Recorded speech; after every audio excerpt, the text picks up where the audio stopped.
A warning up front. This episode will be divisive. The Democrat versus Republican of the mobile home park industry seems to be tenant-owned homes versus park-owned homes. You're likely going to hear things on this episode that you won't agree with. Instead of focusing on the right or wrong answer, I challenge you to think critically. Use this episode to challenge your core beliefs, not rush to defend them. That way, you can walk away with something valuable, rather than just useless confirmation bias. Warning. This podcast features the truth about owning and operating mobile home parks. The following program is not designed to be sexy. It will not hype you up on MHPs. Rather, this is a raw take on this industry and how you find your own path to success. Welcome to MHP IRL, Mobile Home Parks in Real Life, with your host, Ryan Norris. With an open mind, let's dig deep into each core difference between the two. The quality of the tenant base. The tenant-owned home mainstream conventional wisdom argues that a homeowner takes pride in their home, whereas a renter inherently doesn't due to lack of ownership. And that pride of home ownership then permeates into the culture of the community, raising the quality of the neighborhood in general. I disagree with that statement. First off, what is the opposite side of the pride of ownership coin? I'll tell you from experience. It's entitlement. Well, I own this home, so I have the right to blank. Believe it or not, pride of ownership can be a massive pain in your butt. This is my home, so you need to build me an asphalt parking pad. Stop my neighbor from painting his house blue. Install French drains to divert rainwater on your land away from my house. And you need to cut these trees down now because they will kill me and my whole family if they aren't down in the next 24 hours. These are real conversations Ian and I have dealt with before. And yes, the tree doomsday delusion is real, ubiquitous, and can defy common sense as much as I just made it sound. Second off, I've had plenty of homeowners that couldn't care less about their home, the community, or the fact that they are literally living in garbage. The worst part about that is, that's their property, which limits what you can do to intervene. Your notices and fines won't always remedy the situation. I've had to team up with the local municipality multiple times to force people in line to conform to some basic common courtesy neighborhood rules. It's not always that they don't care. Sometimes they just can't afford to fix their homes or give up any time to clean since they're struggling working 3 jobs. Now, let's dissect the other part of this conventional argument, which is that a renter by nature doesn't take pride in where they live because they don't own it. First off, I have some incredible renters that actually fix their own smaller issues as well as help around the community with common area maintenance. Why? They take pride in where they live, even though they don't own it. You don't actually have to be the owner of something to take pride in it. Here's an overly simplified example. I'm a huge Carolina Panthers fan. I don't own the team, yet I find myself saying things like my team and our fans. Similarly, people who rent from me say things like my home and our community. Pride is a state of mind, not a signature on a title. Moreover, homeowners are technically renters. They're just renting the land only and not the land and the home. To purposefully disagree with myself, I'll say that gun to my head, renters on the whole have probably given me more stress than homeowners. If I took the time to do the math, I bet the numbers would show a renter is much more likely to lack pride of ownership than a homeowner. So there's a lot of truth to that conventional wisdom. I just disagree that it should be a rule of thumb, because it's not. This is what critical thinking is all about. You do your best to understand both sides of the same argument so you can ultimately decide what's best for you in your situation. Punchline. Pride of ownership can come with some seriously strong cons. Truth is, there is no tried and true rule of thumb. You'll have some great renters and some painful ones. The same goes for homeowners. Control. You have less control with a tenant-owned home, period. It's much more difficult to get them out, and they know it. So naturally, it's a bit more difficult to get them to comply with home and yard upkeep, as well as general behavior. There's usually nothing stopping a tenant-owned home from moving the home out other than the expensive cost of exit. But despite the cost to move, we've still had homes move out. A lot of folks dream about buying land and moving their home to their own land. Some of those dreams do become a reality, and there's nothing you can do about it. As much as you preach that you have to screen all the people that live on the property, people will move in and out. And a lot of times, there's just nothing you can do. Sure, that happens with park-owned homes too, but a tenant-owned home might sell their home to someone right under your nose. It can be difficult, if not impossible, to block a sale. Back taxes and tax sales are real, serious issues. Sure, you might inherit a home via the abandonment process, but those folks might have thousands in back taxes. In the event of a delinquent taxpayer, you might run into a situation where the home goes to tax sale and someone buys the home and then removes it from your property. Punchline. Park-owned homes allow you way more control in many aspects. Evictions. By law, an eviction is a repossession case in the magistrate court. With a park-owned home, you're attempting to repossess your mobile home, and with a tenant-owned home, you are repossessing your land.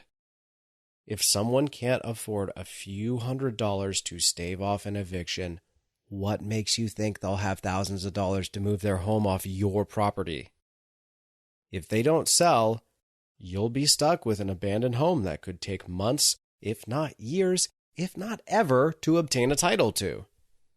That's months of no revenue. Worse, if they were in the process of financing that home, you might have to deal with the lender on a foreclosure or short sale, which is a nightmare, by the way. The lender holds that lot hostage with their home, not paying you lot rent, while you have to bid against mobile home poachers trying to rip the home from your property. Contrast that knowledge with that, depending on the state, you can have a renter out of a park-owned home within 45 to 60 days. You can even negotiate a peaceful exit and have them out quicker, and the home left in better shape if the exit was handled amicably. Also, if you do find out a renter snuck in someone less than desirable, depending on the state, you can non-renew the lease and just start over fresh with a new family. Whereas non-renewing a tenant-owned home and making them move their home off your land can be tricky and extremely time-consuming. Punchline. Park-owned homes give you a tremendous advantage in terms of control. Returns. When done right, park-owned homes are more profitable. Think about it like this. If you can achieve $300 more per month renting, That's $3,600 more annually.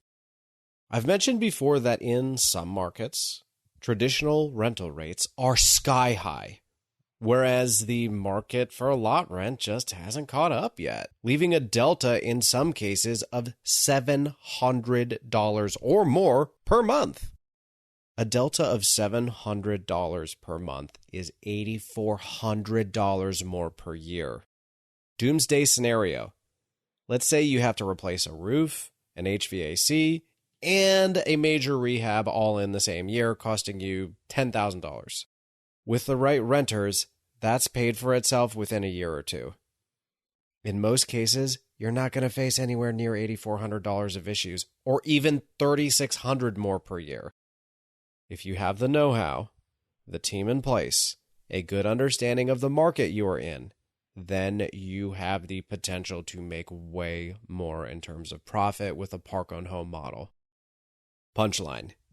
When done right, a park-owned home model is more profitable. And in some cases, it's not even close. NOI variability.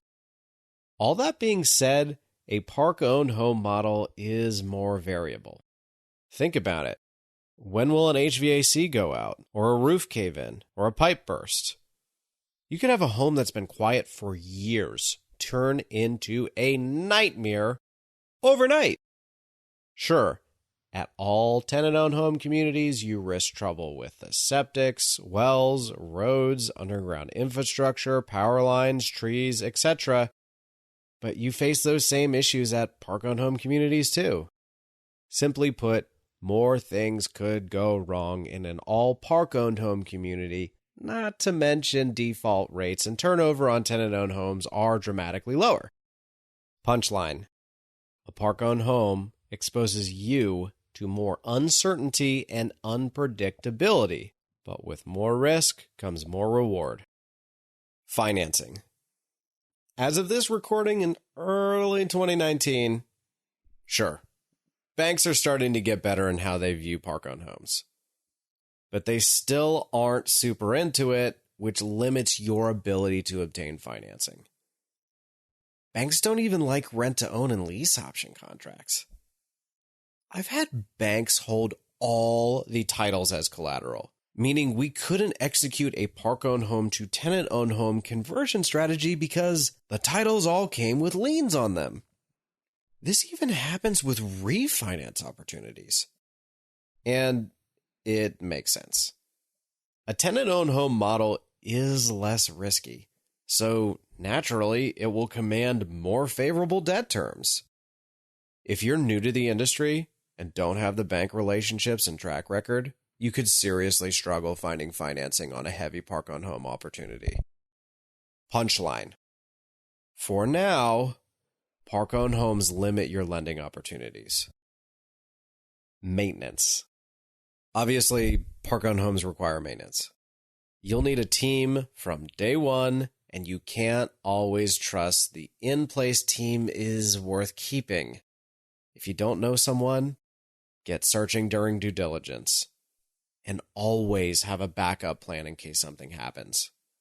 Tenant-owned home communities will still need some love too, though. You may want to install a playground, new mailboxes, a rent box, parking pads, fences, etc.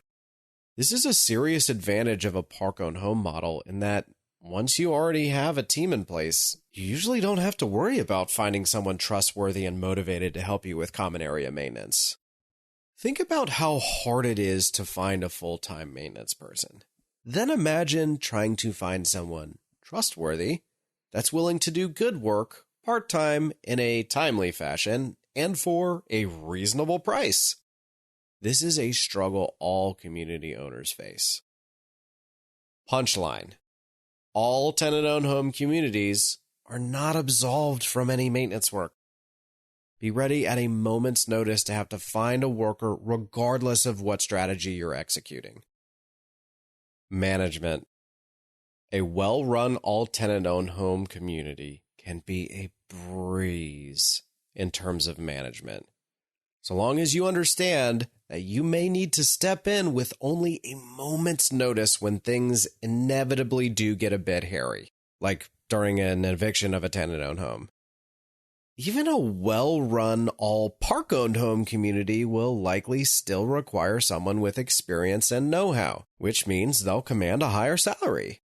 The idea that you'll find the manager living within the community sounds great in theory, but is super hit or miss in reality. Our first full-time hire was an in-place manager that lived in the community. We've also purchased communities where it's obvious no one living there would be a good fit. Then the next relevant question is, what if my manager quits? The bigger the community, the bigger your pool of candidates is, regardless of the ownership structure of the homes. Given the required skill set, if you are looking at a small, all-tenant-owned home community that's several states away in a new market, you might want to consider how difficult it could be to find or even just replace a good manager. Punchline: tenant-owned home communities are cheaper and easier to manage, but be ready to step in as needed. Scalability. Park-owned home communities have more going on and thus present a human capital problem. It's hard finding good employees, and your team will need to be larger and more talented. With more trips to the store, your books will have more activity, meaning you'll likely need a bookkeeper or full-time accountant sooner. Like I mentioned earlier, even well-run park-owned home communities need skilled managers, whereas tenant-owned home communities can snake by with serviceable ones. And finding a trustworthy, knowledgeable, punctual, yet reasonably priced maintenance worker can be like finding a unicorn. Even when you find someone, they can only do so much in one day. Meaning, if you break into a new market, or even add scale within your current market, you'll have to find help. Punchline: the need for more employees limits a park-owned home model's ability to scale. Liability.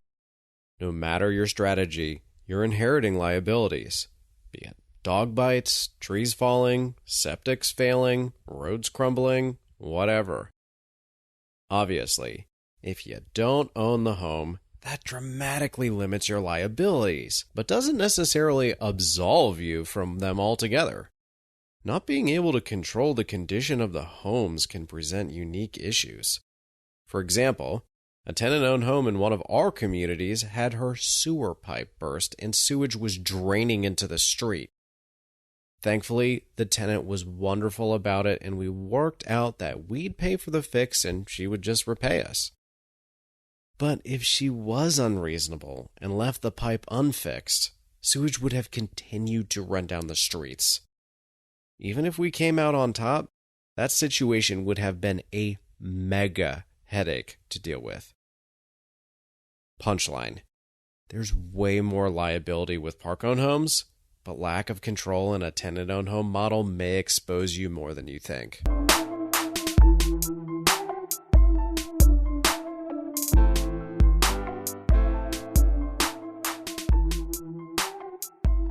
Stephen Covey's habit number 5 in The 7 Habits of Highly Effective People reads, "First seek to understand, then to be understood." Sure, you might be able to argue eloquently and persuade many people to your way of thinking, but unless you're getting paid to do that, you might be blinding yourself to opportunities to make more money. And when you think critically about tenant-owned homes versus park-owned homes, shocker, it always comes back to endgame. If you have the right team in place, the know-how, the opportunities, and the ability to stomach more risk, then clearly park-owned homes are the way to go. If you are looking for more stable, less risky, more hands-off type properties, then clearly you want tenant-owned home heavy opportunities. If you are newer, you should probably lean towards more tenant-owned homes. If you are more advanced, a hybrid model might prove more lucrative. Regardless, you're always likely to have some park-owned home exposure via abandoned homes or moving homes in, or insert random reason the park inherited some homes. You'll likely always also have some tenant-owned home exposure too. Nowadays, confirmation bias earns big-time dollars. But those earning those dollars are the ones selling the confirmation bias, not the ones consuming and regurgitating it. So for those of us not selling advertising space or saying something outrageous on the news to garner attention, we need to lift ourselves above the fruitless gratification of consuming confirmation bias and not fall victim to the urge to defend our viewpoints rather than expand our perspectives.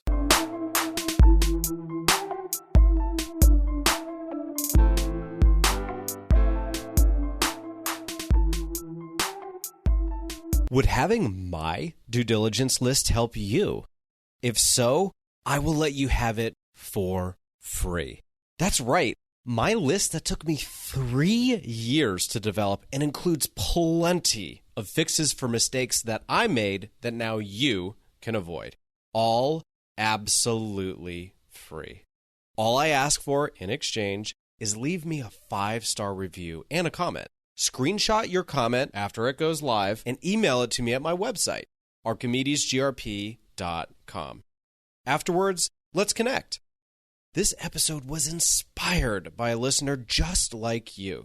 Even if you don't have any ideas for future episodes, let's still connect, as I'm sure there are ways you and I can help each other out. I'm looking forward to chatting soon.